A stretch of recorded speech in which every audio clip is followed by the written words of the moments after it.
Good evening, my Real News Midday TV family. Welcome back to the channel for another news update. And in the news this evening, Ninja Man returns to court on June 2 to press appeal of murder conviction. Incarcerated dancehall star Ninja Man will return to the home circuit court on June 2 as his legal team presses ahead with the appeal of his murder conviction. Attorney at law Robert Fletcher confirmed that the Border Clash DJ would return to court but did not reveal any details about the strategy of the legal team. The team is going through the transcript now and noting the discrepancies and the conflicting testimonies so that they can mount a formidable defense, a source told the news.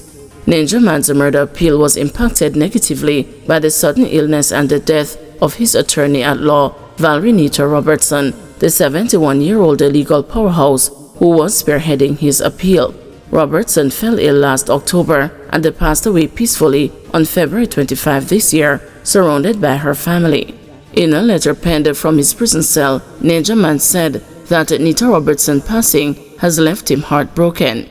In December of last year, we were scheduled for a hearing. 2 weeks before the hearing, I was surprised to find out she had fallen ill. Next, she was gone. I am heartbroken because not only have I lost a great lawyer, a friend, but we all lost a phenomenal woman, a woman whose legacy will continue to live in those who were inspired by her greatness, Ninja Man wrote. Nita Robertson had intended to challenge the DJ's murder conviction on the grounds that he did not receive a fair trial, which is a constitutional entitlement of every citizen. In an interview years ago, Nita Robertson had pointed to the length of the delays in the case, which had seen 17 trial dates and 23 mentions before the actual trial. It is alleged that on the day in question, in March 2009, the now deceased Ricardo Johnson was sweeping his yard in the company of a friend on Mall Road, St. Andrew, when a motor car with 3 men aboard drove up. An argument developed between Johnson's friend and the men who left but later returned with guns blazing. Johnson was fatally shot in the incident. Ninja Man turned himself in to the police shortly after the incident upon hearing that he was being sought as a person of interest in the case. The trial involved 7 witnesses, including one who testified that a group of men led by Ninja Man entered the yard on the day in question. It was further alleged that the DJ fired 2 shots at the witness and he had to flee the premises.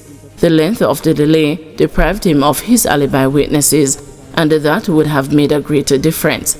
Instead, we had to challenge the credibility of the prosecution's witnesses without being able to produce witnesses to substantiate Ninja Man's argument that he was in Mandeville at the time of the shooting, Nita Robertson had said at the time. Nita Robertson also believed that Ninja Man's fame and the past reputation weighed heavily on the decision by the 7-member jury. The Crown relied heavily on the concept of common design to infer that the 3 convicted men were acting together in a common design, which was aimed at using the guns to cause a grievous bodily harm to Johnson. The Don Gargan was convicted and sentenced to life in prison in November 2017 for the murder of Johnson. He was convicted along with his son, Janelle Ballantyne, and Dennis Clayton. He was sentenced to serve at least 25 years in prison before being eligible for parole. Ninja Man is one of the greatest living masters of lyrical clash. He is known for songs such as Permit to Bury, Free Food Ticket, Ninja Me Ninja, Murder Them, Border Clash, Bad Boy No Cub Scout, Church Heathen featuring Shaggy, and The Tweet featuring Specialist. Best practices used in serving jury notices, now a strategy for tracking wanted persons in Westmoreland. Senior Superintendent Othniel Dobson, the Divisional Commander for the Westmoreland Police, have unveiled a strategic plan to enhance the law enforcement capabilities of the police in the Western Parish, which he hopes will result in an even more profound decline in serious crimes in the parish. In a recent interview with the news, Dobson said he would be tasking the officers under his command to utilize the best practices derived from the strategies used in issuing jury notices for cases in the Westmoreland Circuit Court in tracking down wanted persons and serving bench warrants. Westmoreland has the best record of all parishes in recruiting jurors. We are coming from 16 jurors 3 circuits ago. We went up to 126 in the previous circuits. Then we sent out a challenge to our members to increase those numbers to 200. They surpassed it, reaching 316 jury notices served over the period, the highest that the division has ever served, said Dobson. When St. James was struggling to seat a jury for the ongoing Mario Dean case last year, the matter was transferred to the Westmoreland Circuit Court, where it went off without an hitch, and there were more than enough jurors to serve the case. It should be interesting to note that during the event where Dobson spoke, the Westmoreland Police Division and the Westmoreland Police Civic Committee Awards ceremony, District Constable Cynthia Malcolm of the Betheltown Police Station was honored for her exceptional dedication in serving the most jury notices in the Westmoreland Division. Malcolm, who has been enlisted in the District Constable Association of the Jamaica Constabulary Force for the last 24 years, was awarded for single-handedly serving 58 of the 316 jury notices. I had to award that officer who served the most, a total of 58 jury notices served by District Constable Malcolm and the team there in Betheltown, with her leading from the front, teaching the new officers how to find these persons, noted Dobson. We hope to use the method she used to find the persons who are wanted on warrants, said Dobson, who believes that Malcolm's approach will help in tracking down wanted persons, which is key to keeping crime on a downward trajectory. While she is delighted that her method had found favor with Dobson, Malcolm nonetheless acknowledged that the task of serving jury notices can be quite frustrating. I was born and grew up in that community, so I know a lot of people from there.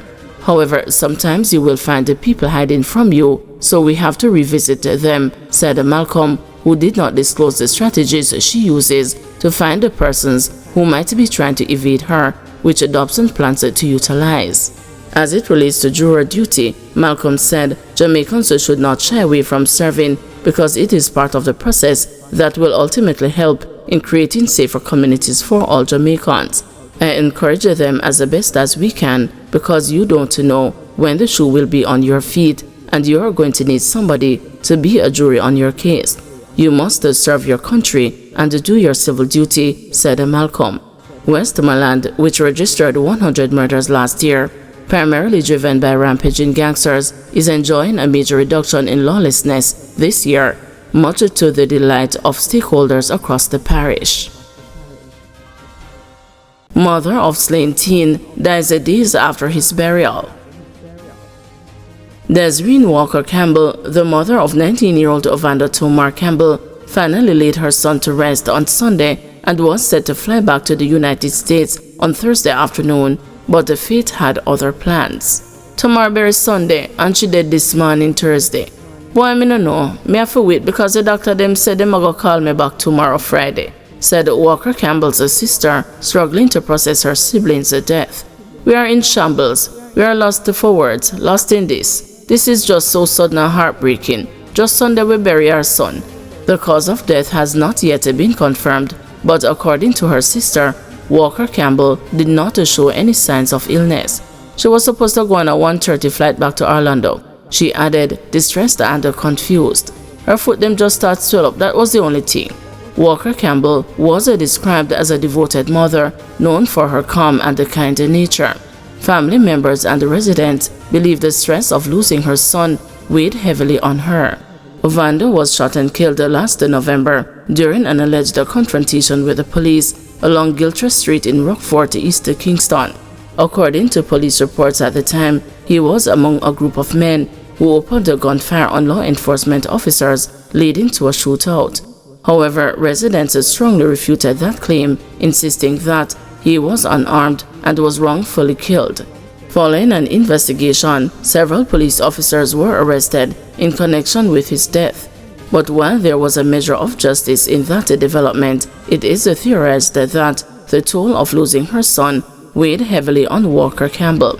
Me no know her that good, is the son me did know, and burying a child could never be easy. especially when a police kill him for nothing, one resident shared. From November till now, you can imagine how she just want to put him to rest, and she finally do it, and then she dead. The two of them never make it to foreign, another community member lamented. Thank you everyone for watching, and see you tomorrow morning at 6 a.m. for another news update.